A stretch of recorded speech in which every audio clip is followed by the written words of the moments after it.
인류가 아직 풀지 못한 것이 무엇이 있을까요? 안녕하세요. 오늘은 수십 년간 과학자, 천문학자, 철학자들을 깊이 생각하게 했던 굉장히 흥미로운 미스터리에 대해 이야기해볼까요? 바로 우주 너머로 뻗어나가는 다른 지구인들은 어디에 있을까? 라는 질문에 대해 함께 고민해보아요. 우주를 생각해보세요. 수십억 개의 은하계가 가득 찬 광막한 우주적 바다예요.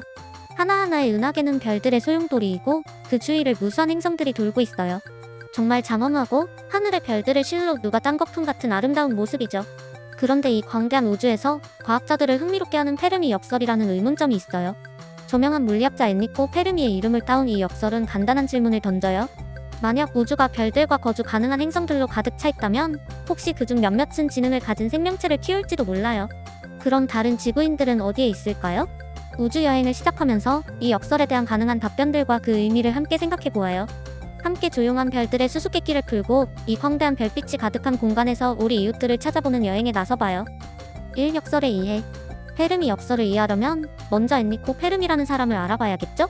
엔리코 페르미는 20세기의 물리학자인데 원자핵 물리학과 양자역학 분야에서 중요한 발견을 했어요. 예를 들어 그는 제어 가능한 핵 반응을 처음으로 성공시켰어요. 페르미는 천문학에도 관심이 많았는데 1950년대 초에 동료 과학자들과 점심을 먹다가 이런 질문을 했어요. 우주는 별과 행성으로 가득 차 있는데 그중 일부 행성에는 지능 생명체가 있을 수 있어. 그런데 왜 우리는 다른 지구인을 못 보는 걸까?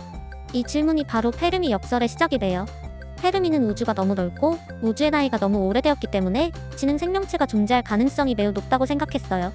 하지만 우리는 아직까지 다른 지구인의 흔적을 찾지 못했어요.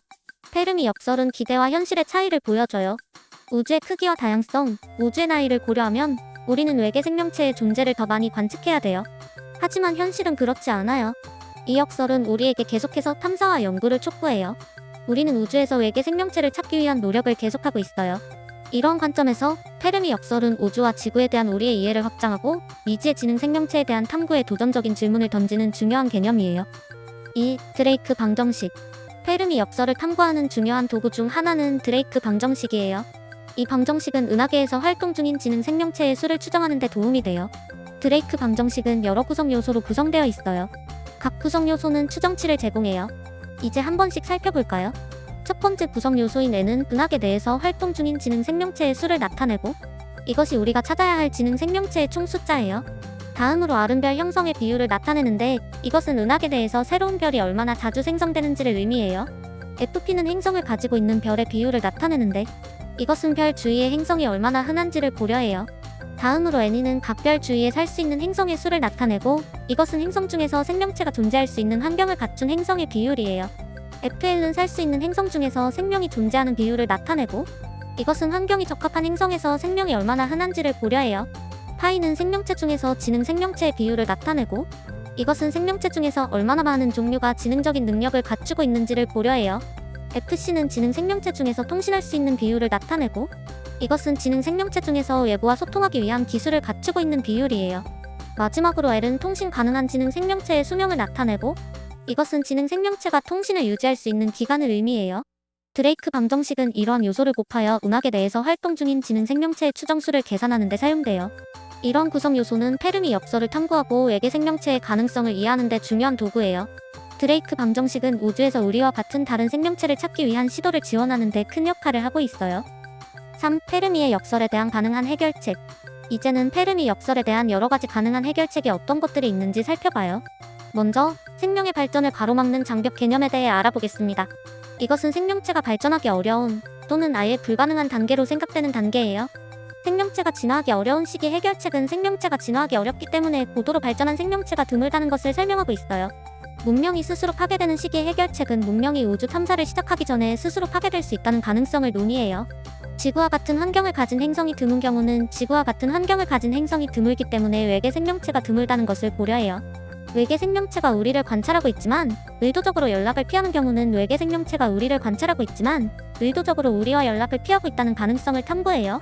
현재 기술로 먼 거리에 있는 문명을 감지하기 어려운 경우는 현재 기술로는 먼 거리에 있는 문명을 감지하기 어렵기 때문에 외계 생명체의 존재를 아직 발견하지 못했다는 가능성을 이야기해요.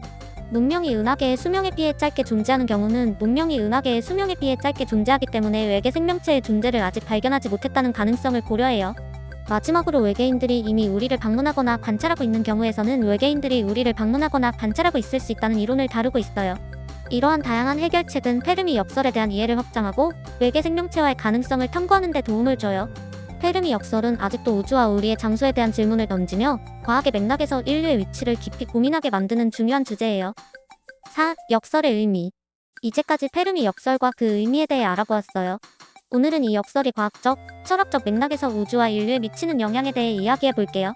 페르미 역설은 우주의 생명체가 널리 존재할 것으로 예상되지만 아직까지 그런 생명체의 증거를 찾지 못했다는 거예요. 이건 세티 프로젝트와 우주 탐사의 큰 숙제죠. 세티 프로젝트는 우주에서 라디오 신호나 다른 흔적을 찾아 외계 생명체의 흔적을 찾고 있어요. 페르미 역설은 이 프로젝트의 중요성을 강조해요. 페르미 역설은 철학적으로도 우주와 우리의 존재에 대한 넓은 의미를 탐구해요. 우주에서 혼자일까요? 라는 질문은 인류의 철학적 고찰을 초래해요.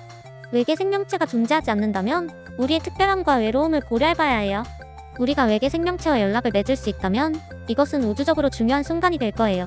하지만 그렇지 않다면 인류의 고립과 우주적으로는 의미 없음을 고려해야 해요. 페르미 역설은 과학과 철학 모두에 영향을 미치는 복잡한 주제예요. 그것은 우리의 우주 이해와 세티 프로젝트, 그리고 인류와 우주에 대한 철학적 의문을 던지며 계속해서 탐구되고 있어요. 5. 현재 및 미래의 노력. 페르미 역설을 해결하기 위해 현재 다양한 노력이 진행 중이에요. 그중 몇 가지를 간단히 소개해 드릴게요. 라디오 망원경과 세티 라디오 망원경을 통해 우주에서 라디오 신호를 찾아 외계 생명체의 흔적을 찾는 세티 프로젝트는 계속해서 진행 중이에요. 외계 행성 탐사 외계 행성을 발견하는 기술이 빠르게 발전하고 있어요. 이런 행성 중에서 생명체가 살 수 있는 조건을 갖춘 행성을 찾는 노력도 계속되고 있어요. 미래 기술 앞으로 우주 탐사에 사용될 다양한 기술과 임무가 있어요. 이런 노력은 페르미 역설을 해결하는 데 중요한 역할을 할 거예요. 예정된 임무 미래 임무 중에는 외계 생명체의 흔적을 찾거나 지능 생명체와 연락을 맺는 데 초점을 맞춘 임무도 있어요. 우주 탐사의 진보 더 나은 우주 탐사 도구와 기술은 우주의 신비를 풀어나가는 데 도움이 될 거예요. 현재와 미래의 노력은 페르미 역설을 탐구하고 우주의 비밀을 해결하는 데 중요한 역할을 해요. 앞으로의 연구와 기술 개발은 더 많은 통찰력을 제공할 거예요. 6. 결론. 지금까지 페르미 역설을 탐구하면서 이 역설의 본질과 중요성을 살펴보고 다양한 해결책을 알아보았어요. 페르미 역설은 우주의 생명체가 풍부하게 존재할 것으로 예상되지만 아직까지 그런 생명체의 증거를 찾지 못했다는 역설이에요. 이 역설은 아직도 우리를 괴롭히며 우주와 우리의 위치에 대한 이해를 도전해요. 이 우주적인 수수께끼의 해결을 추구하는 데는 여전히 과학과 우주 탐사의 주요 원동력이에요. 여러분의 생각과 이론을 듣고 싶어요. 아래 댓글에서 여러분의 의견을 공유해주세요.